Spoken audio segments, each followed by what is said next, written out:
迎大家来到健的美食厨房。今天给大家介绍的是红焖鸭腿盖饭。焖过的鸭腿特别香，带汁淋在饭上特别下饭。我是2个孩子的妈妈，每天想着怎么给孩子做好吃的。一起进入我的厨房吧。首先把买回的鸭腿先洗干净，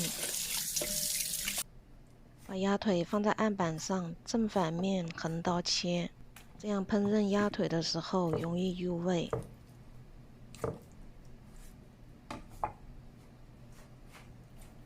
切好的鸭腿放到盆里，我们把鸭腿腌制一下，放入1勺油、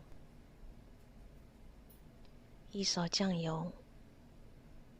Costco 的蒜盐粉特别好用，倒入适量的蒜盐粉，撒上半匙糖，白糖可以提鲜。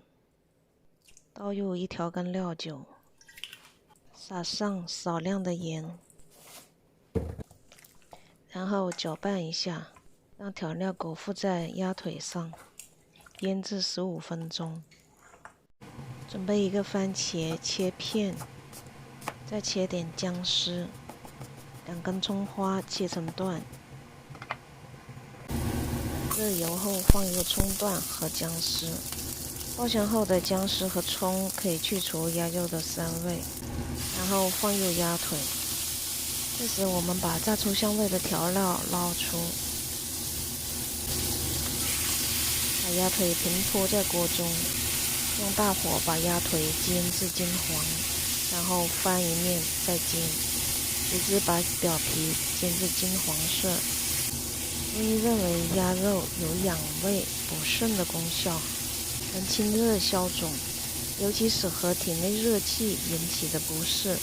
然后我们再把剩余的调料放进去，沾扁一下，然后倒入1碗水，水的分量刚没过鸭腿即可。这道菜的重点来了，放入我们的祖传调料1块豆腐乳。是不是小时候妈妈煮菜的味道就出来了？再淋上一点豆腐乳汁。按个人口味，我们放入黑椒、老抽，大家也可以选择放白胡椒，然后盖上盖子，红焖20分钟之后，香喷喷的红焖鸭腿就出锅了。我们拿碗打1碗米饭，碗装把它压成形，盖在碟子上。蒸好的鸭腿色香味俱全，撒上一点葱花，然后把鸭腿摆盘在饭边。再给饭浇上汤汁，大人小孩皆宜的红焖鸭腿盖饭就做好了。鸭肉性寒，偶尔吃1次可以调节身体。我们的健康用食材来调理，食材合理搭配增加免疫力。平时我们稍微有点不舒服，可以用食材来调理。我的视频提供多种语言字幕，随意激活它。如果您喜欢这个视频，请订阅频道并打开小铃铛，就会收到我们最新的视频通知。